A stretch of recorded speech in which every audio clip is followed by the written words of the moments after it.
Obviously, you have tons of loyal fans in Edmonton. It was actually my Sonic listeners and I that created the petition to get the city of Edmonton to honor you for the Nathan Fillion Civilian With the Nathan Fillion Civilian PAVILIon. I always say, when people ask me, hey, have you heard about that? I say, they missed 1 in a million.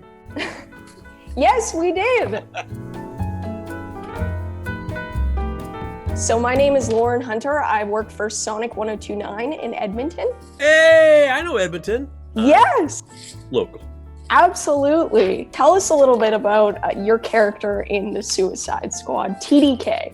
T.D.K. stands for, as we all know, the Dark Knight. The problem with T.D.K., he's got powers, but he's not powerful.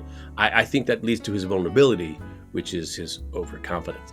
That makes sense. As a kid growing up in Edmonton, did you ever imagine that you'd be in such a crazy superhero movie like the Suicide Squad? Picture this, a young Nathan Fillion, about 8 years old, 3rd grade, running from St. Hilda in Millwoods, down Millwoods Road to his home, to try to make it home on his short little legs so that he could watch reruns of Gilligan's Island, because that was the only window into a place that wasn't a winter tundra. My dream was to oh my God, the sun's always shining somewhere in this magic box I'm watching. And now somehow I've been transported. Now I'm on the other side of that screen where the sun's always shining. I never planned for this, but boy, I sure dreamed it.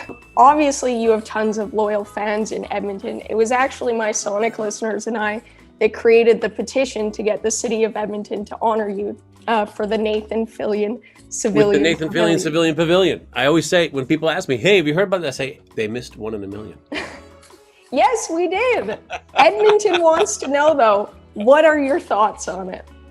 Just, I don't know what I would do with that kind of a honor or responsibility. Is there responsibilities that come along? Do I have to shovel the walk? I don't know these things. I've never been a part of it. I heard Seth Rogen did a voiceover for the subway. That seems lower stakes. The stakes seem very high. I don't know what I would do. I'd be a wreck. You wouldn't know what to do with yourself. I don't know what to do with myself. I was also wondering, did you keep anything from the set with the Suicide Squad? Yes, I did. I loved the costumes, my God. They gave me pieces of some prototype costumes for my character and some of the stuff they were using to make it so that I could see what they were doing. And it was actually, for me, an incredible learning experience. And at the same time, on set itself, I actually picked up a bunch of the casings from the blanks that they were firing from the guns all over the place. Oh, wow. That's yeah, I do cool. that sometimes. Not creepy at all. No, not creepy. Well, thank you so much. I sincerely appreciate it. What a pleasure, Lauren. Thank you very much for having me. Thank you so much. Edmonton loves you. Thank you.